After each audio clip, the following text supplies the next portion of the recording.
Bonjour et bienvenue dans ce tutoriel dédié à la fonctionnalité d'envoi d'email. Cette fonctionnalité va vous permettre d'envoyer des emails à vos conducteurs et à vos fournisseurs, soit de façon automatique, soit de façon manuelle. Elle permet de créer différents types d'emails, avec des contenus qui s'adaptent selon le type de mail grâce à des champs dynamiques. N'oubliez pas que pour profiter de cette fonctionnalité, il vous faut avant tout l'activer sur votre profil utilisateur. Pour cela, rendez-vous dans l'onglet Boîte à outils, puis dans la rubrique Gestion des utilisateurs, cliquez ensuite sur l'utilisateur, allez dans l'onglet Options paramètres et cochez la case Gestion des modèles de courriel. Pour bien comprendre comment ça fonctionne, on va entrer directement dans le vif du sujet. Pour accéder à cette fonctionnalité, il vous suffit d'aller dans l'onglet Boîte à outils, puis de cliquer sur Modèle de courriel. C'est ici que s'afficheront tous les modèles de mail disponibles. Pour le moment, il est possible de créer 4 types de mails.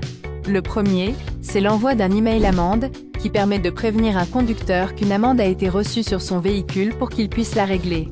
Ensuite, vous avez l'envoi de rappel révision et l'envoi de rappel contrôle technique.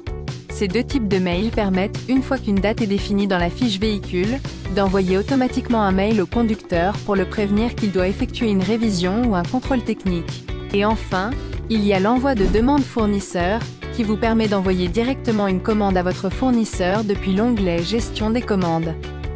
Notre logiciel évolue en permanence pour s'adapter au mieux à vos besoins. Donc si vous avez des idées de nouveaux types de mails à ajouter à cette fonctionnalité, n'hésitez pas à nous les proposer. Pour ça, vous pouvez aller dans l'onglet Nouveautés et mises à jour de notre forum, qui est spécialement dédié à la communauté Pilote Gestion. Vous trouverez le lien vers le forum dans la description de cette vidéo. Vous voyez qu'ici, aucun modèle n'a encore été créé. On va donc explorer ensemble les 4 types d'emails disponibles pour le moment dans cette fonctionnalité. Pour l'instant, on va commencer avec l'un des mails les plus utilisés, le mail pour notifier un conducteur qu'une amende a été reçue et qu'il doit procéder à son règlement. Pour créer ce modèle, cliquez simplement sur le bouton Plus, sélectionnez Envoi email amende, puis Valider. Vous arrivez maintenant sur la page de création de mail. Sur la partie gauche, vous pouvez écrire le contenu de votre message. Et sur la partie droite, vous pouvez insérer des données dynamiques. Ce sont des champs qui vont automatiquement s'adapter selon le conducteur concerné. Par exemple, si vous voulez commencer votre mail en saluant le conducteur par son nom, vous pouvez écrire « Bonjour monsieur », puis aller chercher le champ correspondant au nom du conducteur. Vous cliquez dessus, et cela insère automatiquement le champ « Nom conducteur » entre crochets. Ce champ sera automatiquement remplacé par le vrai nom du conducteur au moment de l'envoi. Maintenant qu'on a compris comment fonctionnent les champs dynamiques, vous pouvez rédiger votre message comme vous le souhaitez. Et si besoin, vous retrouverez dans la description les mails types utilisés dans ce tutoriel.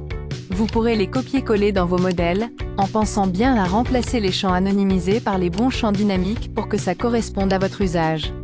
Une fois votre message prêt, cliquez sur Enregistrer le modèle. Votre mail type pour les amendes est maintenant prêt à l'emploi. On va maintenant voir comment l'envoyer au conducteur. Pour ça, rendez-vous sur la fiche du véhicule concerné. En bas, cliquez sur l'onglet Amende. Si aucune amende n'a encore été créée, vous pouvez en ajouter une en cliquant sur le bouton plus, puis en remplissant les champs correspondants. Une fois l'amende créée, cliquez dessus, puis cliquez à nouveau sur le bouton plus. À cet endroit, vous pouvez ajouter une pièce jointe, comme par exemple un scan de l'amende. Donnez un nom à cette pièce jointe, cochez bien la case Envoyer courriel, puis cliquez sur Stocker. Une fenêtre va s'ouvrir avec votre modèle de mail automatiquement rempli. Vous verrez que les champs dynamiques se sont bien actualisés avec les données du conducteur. Et bien sûr, vous pouvez toujours modifier le contenu du mail, l'objet, les destinataires ou les copies cachées avant d'envoyer. Une fois que tout est bon, cliquez sur Envoyer. Passons maintenant aux mails de rappel, révision et contrôle technique.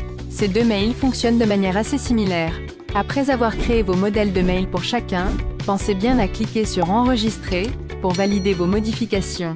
Ces deux types de mails servent à envoyer automatiquement une alerte par email au conducteur d'un véhicule dont la date de révision ou de contrôle technique approche, pour qu'il soit informé à l'avance et qu'il puisse prendre ses dispositions. Pour que tout fonctionne correctement, il faut évidemment que ces dates soient bien renseignées dans la fiche véhicule. Pour la date de révision, rendez-vous dans l'onglet Suivi kilométrique. Pour la date de contrôle technique, allez dans l'onglet Contrôle. Une fois ces dates enregistrées, les emails seront envoyés automatiquement au conducteur 3 fois. Les dates par défaut sont 30 jours avant la date saisie, puis 15 jours avant et enfin 5 jours avant. Vous pouvez néanmoins modifier ces dates. On passe maintenant au dernier modèle de mail, qui concerne les fournisseurs. Avant toute chose, assurez-vous d'avoir bien renseigné les coordonnées de vos fournisseurs. Pour cela, allez dans l'onglet Boîte à outils, puis dans Paramètres, et enfin dans Fournisseurs. C'est ici que vous pourrez ajouter vos différents fournisseurs et saisir leurs coordonnées. C'est ce qui vous permettra ensuite de leur envoyer directement vos demandes de cotation. Une fois que c'est fait, retournez dans Modèle de courriel, pour créer votre dernier modèle.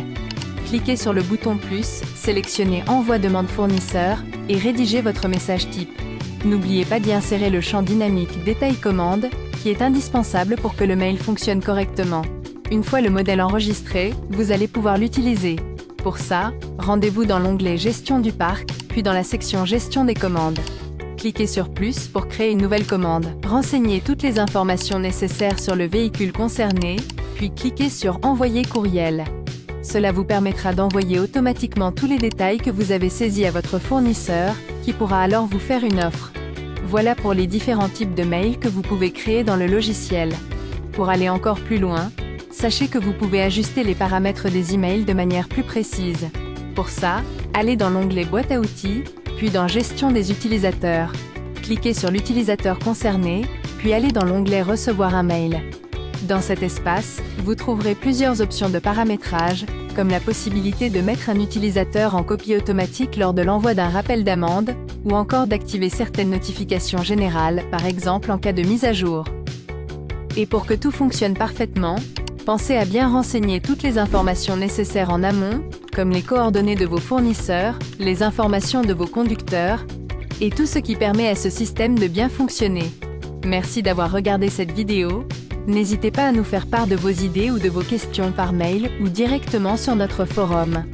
Vous pouvez aussi visiter nos autres tutoriels pour apprendre à utiliser toutes les fonctionnalités de notre outil. Merci pour votre visionnage et à bientôt pour de nouveaux tutoriels.